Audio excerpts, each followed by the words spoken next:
Magandang araw mga ka-good news. Ito ay part 2 video ng ating video kahapon tungkol sa dambuhalang sawa sa Kalasyaw, Pangasinan. Ito na yung narinig yata yung sinabi ko na i-hire nyo yung mga vlogger na mga magaling manghuli ng mga king cobra at mga sawa. So ito nga, mga bali apat ito lahat sila dito. Kurambos na or collaboration ang mga magagaling na vlogger sa panghuli ng sawa narito na sa Kalasyaw, Pangasinan para hanapin itong napakalaking dambuhalang. Ayan, hawak-hawak nila yung lunos na balat ng reticulated python yata ito. Python ang ano na ito, sawa. Kaya atin panoorin ang ginagawa ng mga magiting na manghuli ng mga ahas na ito. Video courtesy of Mocha Puno ating panoorin. So maaaring ano po ito, pet na baka nakawala o pinakawalan or itinapon yung balat malapit dyan. So yun nga, yung snake draba na binabanggit ko. Arayan mo tayo, kami lang. Ipang natatabo ira. Dito ako ay dyan. Dito.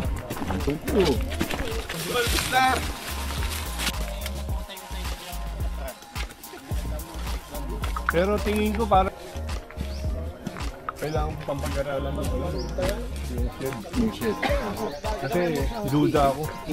Tingnan mo, wala yung hinahanap kong pattern. Ayan o. Grabe ang laki. Sensor na pet, na-expand na rin siya. Jackpot talaga yung ano ko. Marami kasi nagsoli sa amin ng ganyan. Mas ano talaga ang shed. Hindi siya ano. Ang unang nag-puzzle sa isip ko is sobrang laki. Ibig sabihin, alaga. Tama yung hinala. Kanino kaya yung galing? Yun ang tutuklasin natin. Goslar, anong ano? Snake drama. Napakagaling ng ano na yan, na hula na yan ay isang alaga. Pwede kasi dito sa Surigao meron nag-alaga na isang mayamang insect. Sa basement inaalagaan ang sawa at pagsapit ng 20 years mahigit ay kasing laki ng niyog ang sawa at pinakawalan ito sa dagat at lumangoy ito at nasagasaan ng maliit na barko ang sawa, kaya maraming nakakita na kasing laki ng niyog ang sawa na pinakawalan na ng may-ari kasi napakalaki na, kumakain na daw ng tao yun, kaya pinakawalan na. Kaya pwedeng ganun ang nangyari dito, na ito'y talagang alaga na sawa at baka pinakawala na kasi perwisyo na kapag malaki. Kumakain na kasi yan ng buhay na manok, buhay na aso, buhay na pusa at kung ano-anong hayop ng pinapakain kasi malaki na siya. Kaya ang iba dyan pinakawala na. Kaya yan ang problema ngayon sa barangay kasi meron talagang animal instinct ang mga sawa. Kahit mga pet yan ay talagang lilingkisan ka niyan at lalamunin ka kasi meron silang animal instinct. Atin panoorin muli ang video. Usual. Isa pa hindi karaniwan na yung retic ihuhubarin niya ng buo na ganito. Magkakaputol ano siya, di ba? Magkakaputol-putol yun. At saka ganun-ganun, no? Opo. Hindi buo. Pero di po siksik ito. Oo, kasi yung part ng ulo. Opo. Ganito po yan, yo.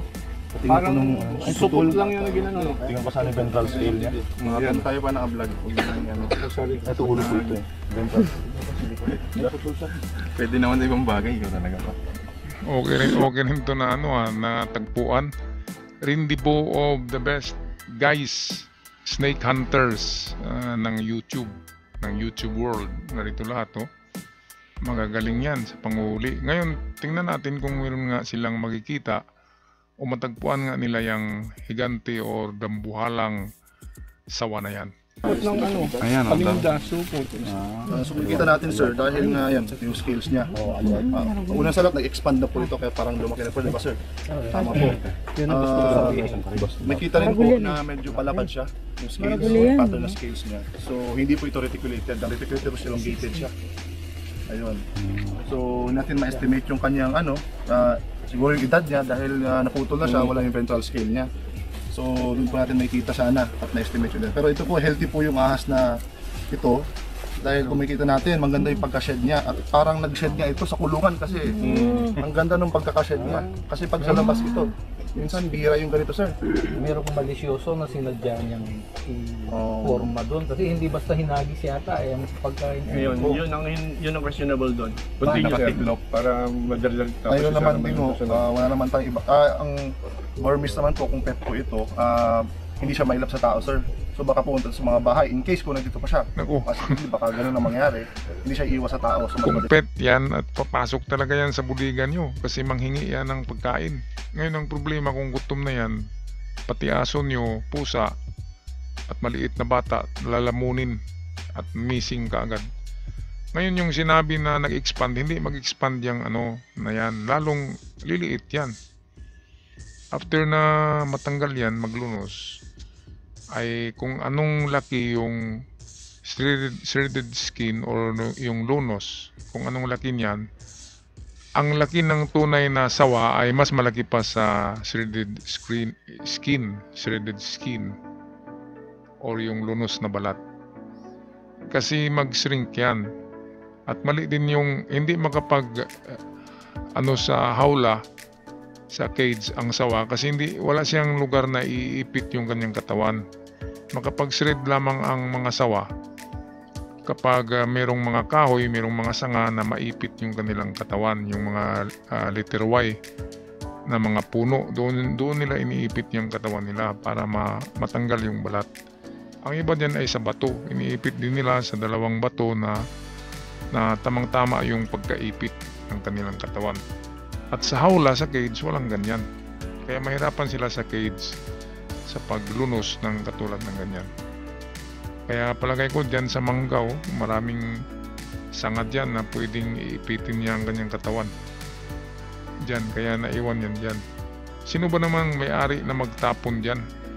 Baka makita siya. Ibasura niya yan.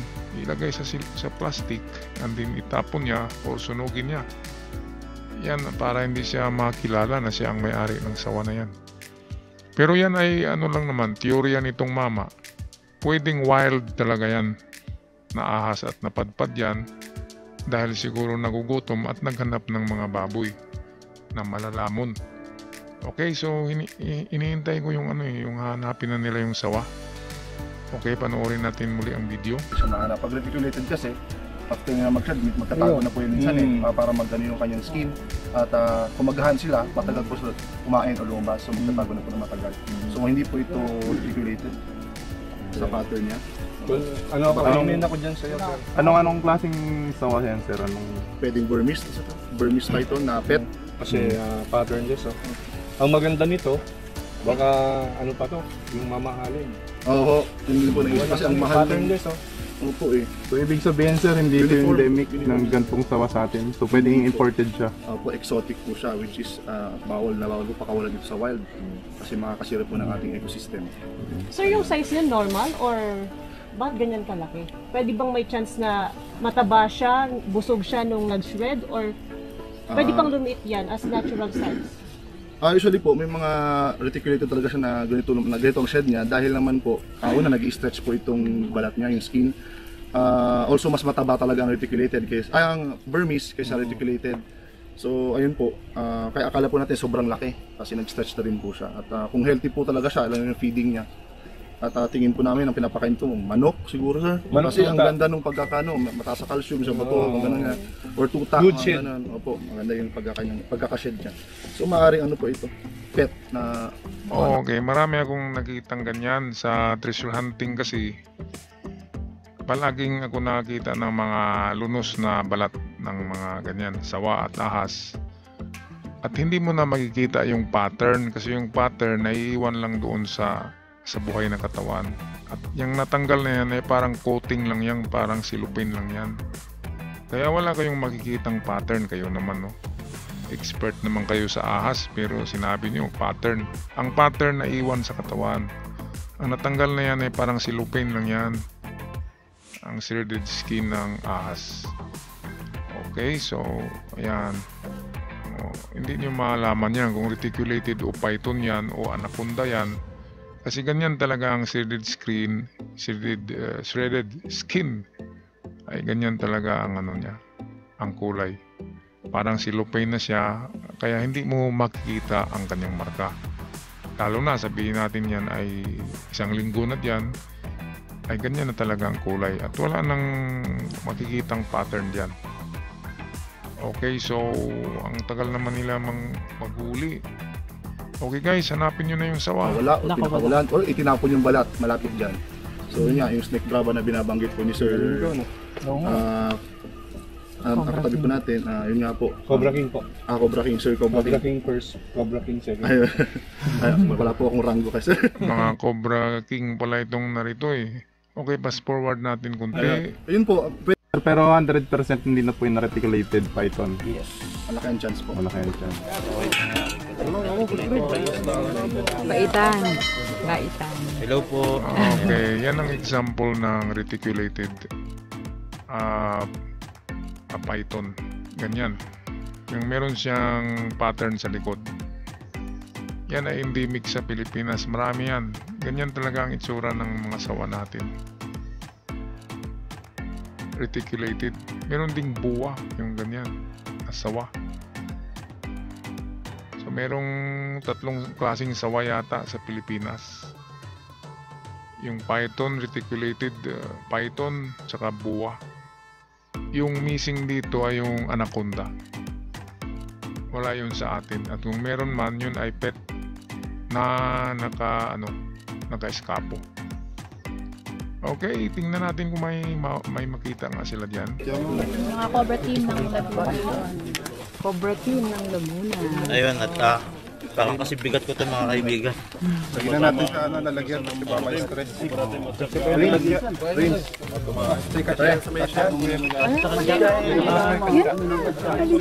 Kanina pa siya namin. Wala nga. Sa picture ka na. Ngayon na. Sabi nga dyan sa picture ko. Capture ko na. Magaling talaga to maghanap sila oh. Ilang oras lang ay nakakita na sila ng yan, reticulated na sawa. So, atin intayin baka makita na nila yung kasing laki ng puno ng niyog na dambuhalang sawa. Fast forward natin kunti. Napakalaki, tingnan nyo. Eto, meron daw sila nakita oh.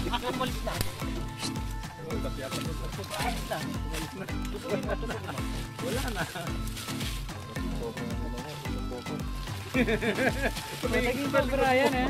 Hindi, matigas na yung lupa dito eh. Sure na wala na yung tabo. Nandito si ano. Hindi, po. Alay, dito na. Parang pagano lang po yung lupa. Kasi, yung dito kanina, ang stainless na dyan.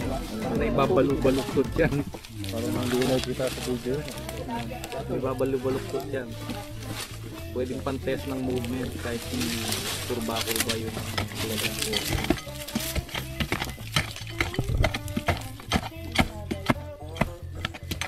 Ito palagay ko cobra itong makuha dito eh kasi maliit yung butas. O kung hindi man cobra, ahas. At hindi sawa yan. Ay, akala ko. Kinuha ko na kanina. Hindi namin nakita. Gusto ko siyang makita sa ano yun. Kailangan may action. Pumunta sa ilalim value pag ano. Dito? Oo, pag ano siya.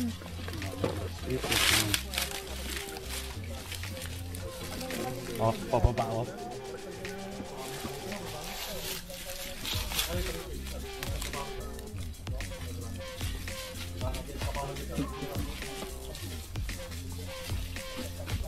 Pababa.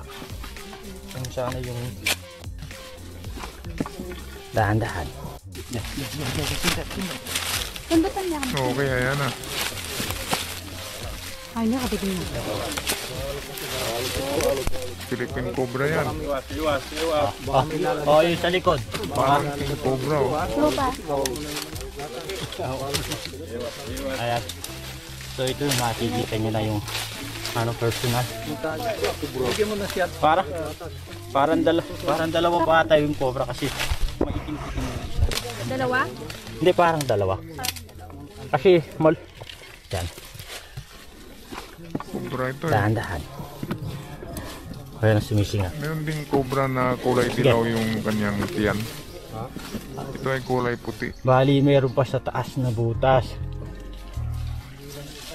Ayan yung ulo. Ito mag-ano to. Magpapalit ng balat.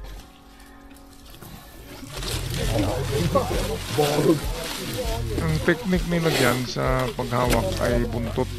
Kasi sabi ng kilala ko na manghuli, kapag hawakan mo daw sa buntot, ang ahas ay hindi magagalaw.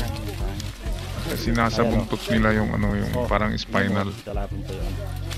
Ay ano, delikado yan. Yung, ano na yan, venom.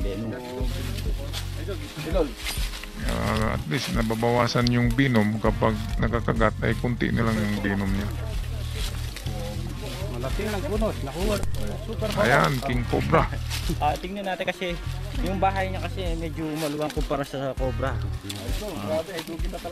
Okay, so hindi yata nakita yung malaking ahas. Tingnan nga natin ang ending part nito.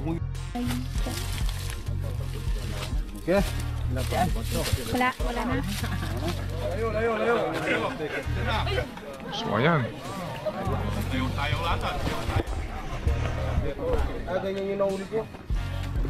Hindi na nga nakita yung sawa. At siguro magiging ano na lang yun, alamat. Yung malaking sawa na yun, yung nabuhalang sawa. Iba yung nahuhuli. Iba yung nahuhuli nila. Cobra at reticulated python yung nahuli. Pero at least merong nahuli itong mga magagaling na mga snake hunters sa YouTube world. At hanggang sa muli mga ka-good news, paalam na sambayanan Pilipinas.